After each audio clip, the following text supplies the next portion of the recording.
Pelican Brewing Company on the scoreboard with today's daily ticker, and in your hand with summertime refreshment. Reach for your favorite Pelican brews at a store near you. Pelican Brewing, born at the beach. The synergy in this segment is always perfect when we get the handsome Joe Freeman on, because his Twitter picture is him drinking, I don't know if it's a beer, but he's got something in his hand, and he's on the beach. So I'm just imagining that it's a Pelican in his hand. And joining us now is a man who is back to covering the Portland Trailblazers, ladies and gentlemen, Joe Freeman. Handsome Joe Freeman. The Twitter handle finally makes sense again, at Blazer Freeman on Twitter. First off, dude, congrats. How excited are we to be back on the Blazer beat? Yeah, looking forward to it. It's been a good 5 years. Nice little break. Do something different. Missed all the bad stuff. Missed the trading and the flopping and the flailing and the tanking. And I'm just going to slide right back in when things are starting to look promising. That's how I roll. Let's be honest here. It's good to have you back on the beat. I got a Rip City Report question for you. Is that going to be a thing again? Yeah. Are we Walton or rekindling old lovers? Let's go. Odin, what? I don't know, to be honest with you. I just the news is just breaking here about returning, so we haven't delved too deeply into the details. I'll have to get back to you on that one. Okay, the thing I want to ask you, and it's just Joe, it's just me, it's you, it's Dirt, like that's it. We're just hanging talking. It's just us. Yeah. It's just we're chilling on a Thursday morning. We're relaxing, getting ready for the weekend. That's right. What are you not excited for? What's the part of the gig that's like, I don't want to eat food in Oklahoma City? Like, what's the little thing about the gig you're not excited for? Well, any more time away from the family is never something I look forward to. And you get to about January, you start questioning your life's decisions. You're like, I don't have anything to write about. I've written everything I could possibly write. The team is, it's in a lull. You're in Milwaukee on a Tuesday, that kind of a situation. Those are probably the two things that pop fresh to mind. Okay. And my response to that is, wait, I thought the NBA season started in January. They start before that? There's games going on before that? Exactly. In the calendar? Yeah. Let's get to this. So, I mean, in the news yesterday, like you're jumping in. I mean, you joke about it, but it is a really interesting time, right? Dame is back, which that elicits all sorts of opinions. Everybody just, well, this is the best thing that's ever happened. And some people saying, well, he's 35 and he's coming off an Achilles injury. Does it fit with your young guards? And the team's up for sale. And we're all fearful of a moving. Are we moving to Seattle? Is it going to be the Seattle Trailblazers? This group comes out yesterday saying, keep our Blazers in Portland. I'm just curious what your reaction was to that and thoughts on the message maybe that sends to calm some of the nerves of the fans. I think anytime you have a large local swell of support with prominent people, I think it's always a positive, and they're talking about generating funds for improvements to Moda Center, or to at least investigate that, or to build a new arena. I don't think anybody knows what's going on with that, and a lot of that will be incumbent on what a new ownership group comes in and does. But I think it's, generally speaking, a positive development for the franchise and its future in Portland. I mean, I could be naive. I could be in the minority. I don't see the Blazers leaving this city. But I think anything like that, ensures that belief comes to fruition. I know they're trying to sell the team, and so now it's at a point where it's like people just want to make the most money they possibly can. So I guess in a way this would go against the interest. Could the team do anything publicly that would maybe help, like the Rip City, nutsos out there that are losing their minds and scared they're going to lose their team? Like, do you think the team could do anything to help kind of calm some of the waters a little bit? That's a good question. I don't know. Because on the one hand, if you're an ownership group that's on the way out, you can't make any promises, because when anything gets sold, it's up to the new group to decide what it is they're going to do. They've got that, obviously, the bridge lease in place until, 29-30. Mm-hmm. So, there's another 4 or 5 years there. Everybody looks to what happened, rightfully so, to Seattle. But there were so many things behind the scenes and so many issues along the way that led to that. And I've listened to an incredible podcast on that fairly recently. The Ringer did a podcast years ago, and they kind of resurfaced on my radar. And there was so much going on politically in Seattle that kind of led to that even becoming a thing.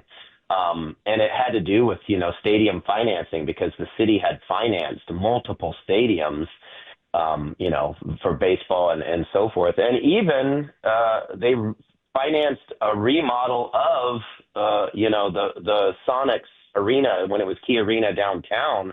And they did such a poor job of it that very quickly it wasn't modernized. So I just went on a tangent there and trying to answer your question. But I don't know what a current ownership group could do to quell any fears of fans. I think going back to the original topic, the group that is trying to do something locally that is deeply rooted in Rip City. Will go a long way for that. I think politically we've seen support with Ron Wyden and others who are very outspoken about keeping the team. I think all of that helps. But, from a financial standpoint, it's going to be interesting because it very well might take some public-private, dual financing for any type of an arena. And to be completely clear, I have not done this wealth of research and digging on this subject. I just switched back over. So this is just all my opinion. It's not any reporting based, facts. Yeah. We're talking with Joe Freeman, the handsome Joe Freeman, our favorite, Blazer Freeman on Twitter, covering the Blazers once again after long last for the Oregonian, back after a 5-year hiatus. I will ask you, I'm trying to think of my timelines. I think Paul died in, 2018? When did Paul die? The Pelican series after that. Yeah. So you were covering the team when Jody took over. I'm just curious, now, because I tend to agree with you, Joe, on I have a really hard time seeing them move, especially to Seattle. Like, of all the places just up north, I don't even know how people in Seattle would feel about that. The whole thing's weird. I don't think it's going to happen. Jody's ownership tenure is very unique. We never once heard her speak publicly. She never once gave an interview. Now the team is for sale. I'm curious where you're at on that and what it means. I know it's an unknown. We could get some guy from China that we never hear from, and maybe he doesn't care about winning, and maybe we get an Ishbia, maybe we get a Ballmer. Where's Joe Freeman on that after 5 years away, and now Jody's selling the team? Well, there was always a deadline on that because of the trust and all of that. I remember having a conversation with someone well before this years ago, and this person was like, there is an expiration date on this. It's legally, she had to sell it as part of the trust, and I think it was pretty clear she was just waiting for the right time to capitalize and generate the most money, rightfully so, as someone who's in that position. That's sort of your charge. I don't know what type of owner she's been because I haven't, been in the weeds on that. For internally, what I've always heard is she's always been, good to work with and eager to do whatever the front office and coaching staff wanted from that standpoint. But it will be intriguing to see what type of owner comes in, because we've had Paul Allen or the Allen family for what, since the 90s or since the 80s. So it's all modern day Blazers know, and it will be a new era. I do agree with you on the Seattle thing, though. It seems to me the league is just using Seattle as a threat to any franchise to get any new infrastructure and buildings, right? It's a team needs this or a team needs that. Well, they can always move to Seattle, so you better do something locally. I don't know how long that's going to be able to last, but that seems to me that's the play there. Final one for you, Joe, because we appreciate the time, my man. I know there's kind of a million little things, but is there one thing in particular that strikes your interest? You've dove into the beat again. You're at the Drew Presser. I saw that. What is something that's catching your attention right away being back on the beat about the current Blazers? Well, it's obviously a transition from this. They're trying to balance this whole. We want to be a playoff team, but we still have this pretty young roster. And I guess one of the more interesting things, just from a bird's eye view, is Scoot Henderson, and is he the guy, and is he going to take the next step? I think internally the organization would they're banking on that. They invested a high draft pick on him, and if he is going to be the guy, can you imagine a more ideal and perfect scenario to be in than to have Drew Holiday, Damian Lillard, and Chauncey Billups be your three, be your mentoring, nurturing core? I mean, you've got a future Hall of Famer in Dame, a two-time All-Star and six-time All-NBA guy in Drew Holiday, a two-time champion, and then a Hall of Fame coach. I mean, if he's ever going to be the guy, we're about to find out, because you cannot have, a better situation to grow in than that. And for a player who's taken his lumps and had his ups and downs on the court for 2 years, he's stepping into a time where, he needs to really show if he's the guy. And I think that's quite clearly one of the biggest storylines going into this season. Big year 3 for Scoot Henderson. It'll be a big year 1 for Joe Freeman, back on the beat of the Blazers. Back where he belongs, Blazer Freeman on Twitter. Go give him a follow, once again covering the team for the Oregonian. Handsome Joe, it is always great to catch up with you. Hopefully the Florida State fan has eaten the poop by now and you have a happy football season. And let's do this again soon, buddy.